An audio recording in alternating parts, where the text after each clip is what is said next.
¿Qué tal, mis hermanos? Pues les saludo ya en este Viernes Santo, viernes 15 de abril del año 2022, en el que celebramos la pasión del Señor.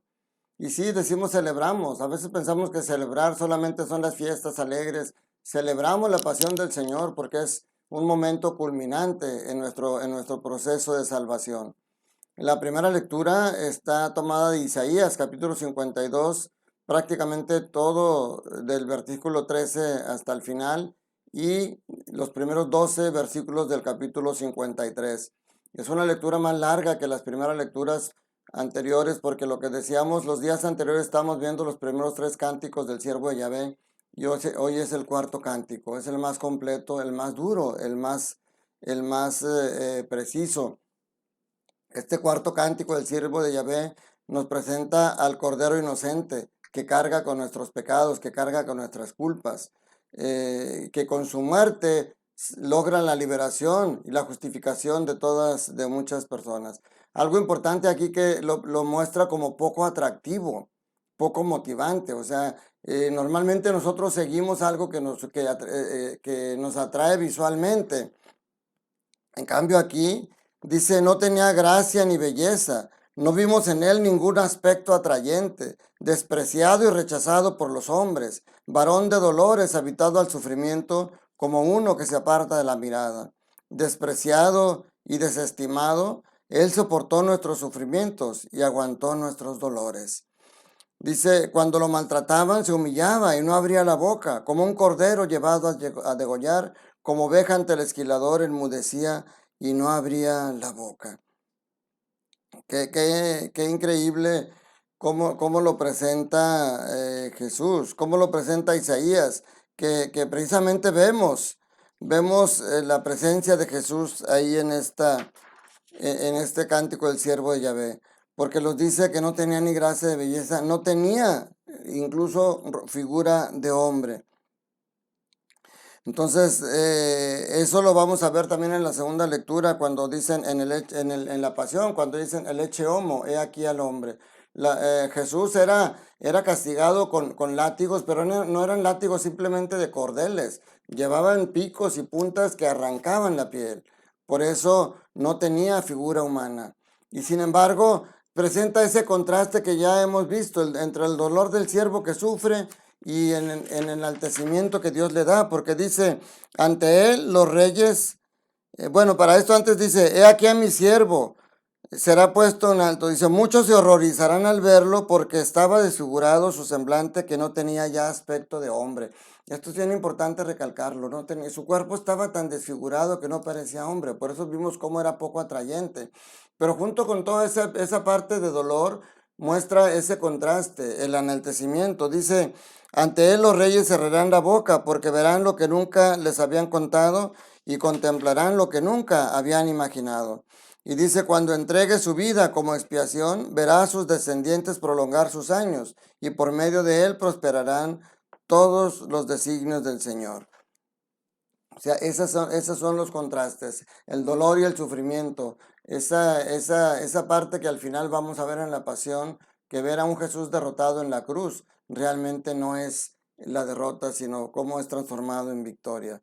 Y la segunda lectura de la carta a los Hebreos, capítulo 4, versículos 4 al 16 y capítulo 5, versículos del 7 al 9, precisamente después de toda la descripción de todo ese sufrimiento que Isaías está profetizando que va a sufrir el siervo, el autor de la carta a los Hebreos nos presenta precisamente a Jesús como el que está describiendo Isaías. Ese es el sumo sacerdote, capaz de compadecerse de nosotros, dice el autor, porque conoce nuestros sufrimientos y conoce nuestros dolores.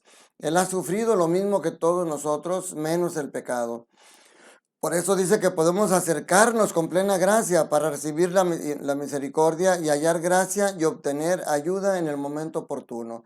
Cuando estés en el dolor, cuando estés en el sufrimiento, no te sientas como si tu dolor es el más grande que puede existir, porque a veces eso pensamos, no hay nadie que sufra lo que yo he sufrido, pero sí hay otras personas, hay personas que están muriendo en este momento, hay personas que están padeciendo un cáncer que les da dolores tremendos, y no se comparan con lo que el sufrimiento, la enfermedad que yo tengo en este momento. Entonces, pero simplemente ver a Jesús, que es nuestro sumo sacerdote, y sin embargo supo soportar una cruz más grande que la nuestra, para que nosotros podamos tener esa confianza de sentirnos entendidos, de sentir esa empatía, porque Jesús no solamente se pone figurativamente en nuestro lugar, sino que Jesús tomó nuestro lugar, tomó nuestro dolor, tomó nuestros pecados y sufrió las consecuencias de los pecados en su propio cuerpo. Por eso Él te entiende y por eso puedes acercarte a Él con toda libertad. En el Evangelio, pues es la pasión de Cristo. El domingo meditamos según San Lucas y vimos las diferencias y nos alimentamos de las cosas tan hermosas en la misericordia que Jesús mostraba según la versión de Lucas. Juan nos muestra otras cosas también diferentes que tenemos que aprender a meditar. Vamos a ver principalmente cuatro cosas que nos enseña o cuatro partes de este evangelio, de este pasaje de la pasión y ver qué podemos sacar de cada uno de estas partes. La primera, Jesús es detenido, empieza en el huerto y a diferencia de los otros, de los sinópticos, aquí es bien importante ver el papel de Jesús, la actuación de Jesús. No es un rol pasivo, no llega ni lo aprende ni se lo lleva, ni él inocentemente, él toma un rol activo, él se adelanta y él pregunta, ¿a quién buscan? Y cuando le dicen a Jesús, él dice, soy yo. Él toma la iniciativa, él no se esconde, él no está pasivamente, no lo atrapan en una forma pasiva, él es el que pregunta, él es el que los hace caer al piso, él es el que controla a los discípulos para que no ataquen, él es el que sana, el que aún en ese momento presenta misericordia y sana al soldado que le fue cortado la oreja. Entonces, de esta primera parte, eso es lo que tenemos que meditar, esa parte activa de Jesús. Jesús no es simplemente el siervo sufriente que está, Jesús sabe a lo que va y Jesús toma la iniciativa. Jesús dice, yo no doy, a mí nadie me quita la vida, yo la doy porque yo la puedo recuperar. Segundo, segundo punto a meditar, Jesús ya es apresado, Jesús ya es llevado y lo llevan primero, que es algo que no presentan los otros evangelistas. Jesús es presentado ante los sumos sacerdotes, es presentado primero ante los judíos, ante Anás principalmente. Y en este pasaje donde narra eso, hay dos puntos que hay que resaltar. Primero, las negaciones de Pedro. Pedro no entra porque no puede entrar, pero dice que uno de los discípulos que conocía a los sumos sacerdotes le abre el paso. Y en cada momento se va presentando con alguien que lo conoce y que le dicen, tú eres de los mismos, tú estabas con Jesús. Y tres veces dice que no, hasta que canta el gallo. Juan lo cuenta muy someramente, Juan no entra mucho en detalles, pero presenta ese momento que Jesús ya había también anticipado, la traición de Pedro, negándolo tres veces. Y el otro punto importante aquí es que cuando le pregunta Anás a Jesús, cuando le hace preguntas y Jesús le contesta, Jesús le dice, pregúntaselos a los que me han oído. Yo he estado con ellos y he predicado abiertamente delante de todos. Entonces, ¿por qué me preguntas a mí? Pregúntaselos a ellos. Y sin embargo, un soldado romano, después de que Jesús le dice eso, ¿por qué me interrogas a mí? Interroga a los que me han oído. El soldado romano le dice, el soldado de los sumos sacerdotes le dice, así le contestas al sumo sacerdote y le da una bofetada. Y fíjense aquí qué interesante porque Jesús había dicho, el que te presente una bofetada en una mejilla, preséntale la otra. Pero aquí Jesús nos enseña cómo lo que él está diciendo es, demuestra tu dignidad, no reacciones con odio. A la agresión no respondas con agresión, pero tampoco, como decía un querido sacerdote, no es lo mismo ser manso que ser menso. Aquí cuando le dan esa cachetada a Jesús, Jesús no pone la otra mejilla. Jesús le dice, si he fallado en el hablar, demuéstrame en qué he fallado. Pero si he hablado como se debe, ¿por qué me pegas? O sea, Jesús cuestiona, si yo me he equivocado, dime en qué me he equivocado. Pero si no me he equivocado, ¿por qué me pegas? Lo que Jesús quiere no es que te dejes golpear, es que te defiendas con dignidad y que no te defiendas con golpes, que no respondas agresión con agresión. Tercer punto, que es la parte angular donde es más larga esta tercera parte de la pasión, es la presencia de Jesús ante Pilatos. y obviamente están todos los sumos sacerdotes ahí también acusándolo, pero principalmente Jesús está ante Pilato. Aquí suceden varias cosas bien interesantes. Cuando Pilato le cuestiona que si es rey, y cuando Jesús dice mi reino no es de este mundo, Pilato le dice, entonces eres rey. Y Jesús por primera vez, Jesús cuando la multiplicación de los panes que lo querían proclamar como rey, él se esconde y él huye. Hubo muchos momentos donde lo querían proclamar y él no acepta. Y sin embargo aquí dice literalmente, tú lo has dicho, soy rey, a eso he venido. Entonces, qué interesante es esto. Punto número 2. Pilato reconoce 3 veces que Jesús es inocente, no encuentra culpa ninguna y está buscando la manera de dejarlo libre. Entonces, esto es importante. Jesús es tanta, yo creo que solamente los sumos sacerdotes, la gente que lo veía como enemigo, veía moros con tranchete, como dicen, pero Pilato alcanza a ver que este hombre era inocente y está buscando la manera de salvarlo. Pero dice, lo voy a azotar para que, como escarmiento, y luego lo dejaré libre. Y el punto 3 de reflexión es que lo manda a azotar. Y cómo, fíjense, Pilato no mandó que lo azotaran de la manera como lo azotaron. Esto fue iniciativa de los soldados. Ellos también le pusieron de su cosecha. Lo golpearon con diferentes cordeles que lo que les decía traían picos que lo maltrataban tanto, pero antes le ponen una corona de espinas, le ponen una capa color púrpura, o sea, se burlan de él, lo golpean y le dicen, adivina quién te ha pegado. Qué cosas tremendas, mi hermano. Todo esto, si vas a la iglesia, que ojalá puedas ir este viernes, el día de hoy, todo esto, míralo y siéntelo, ¿cómo es posible que eso le hicieran a Jesús? Y piensa que cuando tú secuestras, cuando tú robas, cuando tú matas, cuando tú eres infiel, cuando tú mientes, cuando tú cometes pecados graves, estás haciendo esto mismo, estás dándole un latigazo a Jesús, estás dándole un golpe que rasga su cuerpo. Entonces, que esto nos motive a nosotros a ver realmente cuál es nuestra postura ante este Jesús golpeado. Y fue tan horrible la tranquiza que le dieron que hay un pasaje que se conoce como el Ecce Homo, porque después de esto Pilato lo presenta ante la gente, ante el Sanedrín, y les dice, yo no he encontrado ninguna culpa en este hombre. Y les dice, aquí tienen al hombre, Ecce Homo. Y dice ahí literalmente que su rostro no tenía figura humana. Aquí está cumpliendo lo que Isaías ya decía en la primera lectura. Qué tremendo. Y todo eso fue por amor a ti, por amor a mí.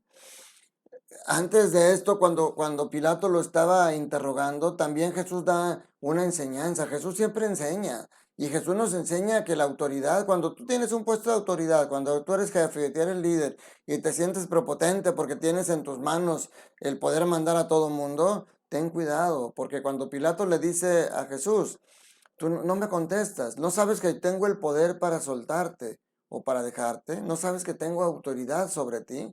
Jesús le dice, no tendrías ninguna autoridad sobre mí si no se te hubiera dado de lo de alto. La autoridad que tienes tú debes de ejercerla con amor, porque te la ha dado Dios, te la ha dado para la ejerzas para el bien de tus hermanos. Y todo esto nos demuestra también la cobardía de Pilato. Cuando le dicen que uno de los delitos de este hombre es que se llama hijo de Dios, se asusta todavía más Pilato. Si ya tenía miedo el hecho de perder su poder, su autoridad ante el César, cuando le dicen que se llama hijo de Dios, se asusta todavía más. Sin ser el judío, tiene miedo de hacerle algo él al hijo de Dios. Por eso se lava las manos y se los entrega y le dice, hagan ustedes con él lo que quieran, crucifíquenlo si eso es lo que quieren. Es un resumen lo que les estoy dando de esta tercera parte, que es la más completa, pero llega a la culminación, al punto culmen, esta parte decíamos era el punto central por todo lo que viene, pero el punto final llega al cumplimiento de todo lo que estaba escrito. La crucificación y muerte de Jesús sería el cuarto punto que quiero meditar con ustedes. Y aquí lo que les decía, un punto importante es el cumplimiento de las escrituras. El cumplimiento de las escrituras, porque ya desde aquí Si Jesús nació en un portal, nació en Belén, nació en un pesebre para que se cumplieran las escrituras, si desde su nacimiento se cumplió lo que ya desde antes de que él naciera ya se venía profetizando, en la muerte sucede lo mismo. Primero, dice, por eso dijeron, no la rasgaremos. Cuando le quitan la ropa, dice, no la rasgaremos. No, sino echaremos suertes para ver quién le toca. Y dice, así se cumplió lo que dicen las escrituras. Se repartieron mi ropa y echaron a suerte mi túnica. Y eso hicieron los soldados. Como en este momento siguen cumpliéndose las escrituras. Después dice, sabiendo Jesús que todo había llegado a su término, para que se cumpliera la escritura, dijo, tengo sed. Y finalmente, después de que él ya había muerto, dice que cuando como tenían que quitar a los cuerpos porque ya venía la Pascua, les pidieron que quebraran los pies para que ya murieran. Le quebraron los pies a los dos que estaban con Jesús, pero cuando iban con Jesús, él ya estaba muerto. Entonces no fue necesario quebrarle los pies.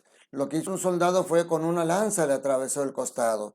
Y por eso dice aquí, eso sucedió para que se cumpliera todo lo que dice la escritura. No le quebrarán ningún hueso. Y en otro lugar de la escritura dice, mirarán al que traspasaron. Como hasta en ese momento Jesús lleva a cabo el cumplimiento de lo que ya estaba profetizado para él. Otro punto importante en esta parte final del proceso de Jesús y que es muy importante para nosotros, Jesús ve hacia abajo, dice cuando Jesús, junto a la cruz de Jesús estaban su madre, la hermana de su madre, María de Cleofás y María Magdalena.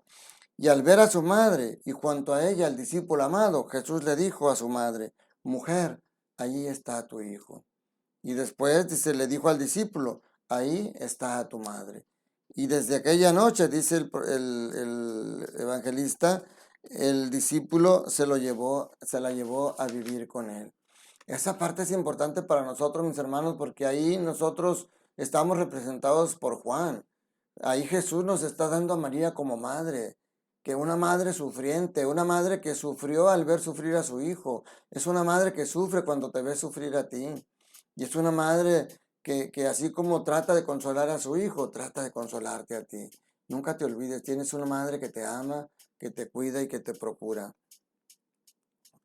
También es importante mencionar, así como en Getsemaní, en el huerto, Jesús presenta un rol activo en el que él toma la iniciativa. Fíjense cómo hasta para morir tiene esa dignidad. Y que él lo demuestra hoy Juan, porque los evangelistas sinópticos dicen simplemente Jesús murió, Jesús expiró. Morir es un verbo pasivo, pero aquí Juan dice, todo está cumplido, e inclinando la cabeza, entregó el espíritu. Entregar es una forma activa, no es una forma pasiva. Por eso Jesús dijo, nadie me quita la vida, yo la doy, porque yo mismo la pueda recuperar.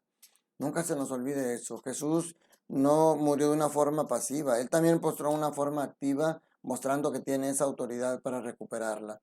Y finalmente, de su costado sale sangre. Cuando el soldado atraviesa su costado, sale sangre. Esa sangre de la primera lectura, que era la sangre del cordero que salvó a los israelitas, a los primogénitos, y que ahora se convierte en la sangre de Cristo, que te salva a ti, que me salva a mí, y que salva a toda la humanidad. Y sale agua. Esa agua de ese bautismo que dice la carta a los hebreos y que dice Pablo a los corintios, ese bautismo con el cual nosotros morimos con Cristo para resucitar con Él, es ahora la representación, esa sangre, esa agua, es representación de la Eucaristía. Es la sangre y el agua que el sacerdote o que el diácono mezcla a la hora que se van a preparar las ofrendas.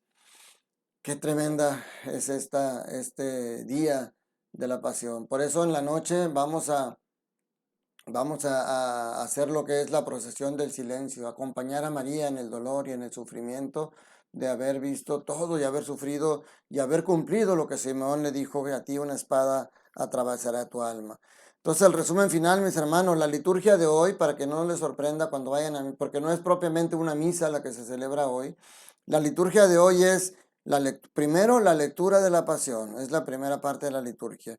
Segundo, la oración universal, que es muy diferente porque son varias se lleva diferente de las demás misas porque son varias intenciones que el diácono dice y en cada una el sacerdote hace una oración. Y a diferencia de la oración universal que se hace en cada misa, donde hay una respuesta que va repitiendo el pueblo cada que el diácono hace la intención, aquí la respuesta es silencio. El diácono hace la intención, el sacerdote hace la oración y el pueblo en silencio respetuoso escucha. Esa es una gran diferencia. Y luego viene la adoración de la Santa Cruz. Esa parte es muy importante también porque se pone la cruz en el centro, primero va cubierta y se va descubriendo en una procesión, se pone en el centro y la adoramos nosotros en un acto de amor, en un acto de penitencia, pero en un acto de compromiso, en un acto de que esa cruz no sea inútil, que nuestra vida cambie. Y para eso tenemos la cuarta parte de la liturgia, que es la comunión eucarística, el alimentarnos con el cuerpo de Cristo para poder sentirnos unidos a Él. Así como nos sentimos unidos en el dolor, en la muerte, sentirnos unidos en su pasión, en su resurrección, en su glorificación. Y entonces dar ese testimonio de que somos cristianos vivos, porque Cristo está vivo en nuestro corazón. Les pido una disculpa porque me alargué mucho, ya son 21 minutos, pero la verdad es que, y de hecho en la celebración marca una homilía breve porque pues obviamente después de estar todo este tiempo, ustedes seguramente están sentaditos ahorita o en su trabajo, no sé dónde, pero a la hora que estén en la iglesia viviendo todo esto es de pie, es con una carga fuerte de emoción. Por eso la homilía trata de ser breve. Aquí, pues bueno, yo abusé de su confianza para explicarles muy a detalle todo esto y aún pudiéramos haberla hecha más larga, pero creo que con esto es suficiente para que sepas que Jesús fue a la cruz por amor a ti, por amor a mí, y todo lo que vivió y sufrió es para que tú seas feliz, para que tú seas libre de la esclavitud. No hagas que esa muerte sea en vano, mi hermano. Abraza la cruz de Cristo, porque no es una cruz de fracaso, es una cruz que solamente es el paso para el triunfo definitivo, porque Dios puede convertir el fracaso en éxito si estás de la mano con Él. Que la bendición de Dios Todopoderoso, Padre, Hijo y Espíritu Santo, descienda sobre ustedes, sus familias, trabajos y escuelas y permanezca para siempre. Que tengas un día lleno del amor de Dios. Recuerda, Dios te ama y Dios quiere que seas feliz.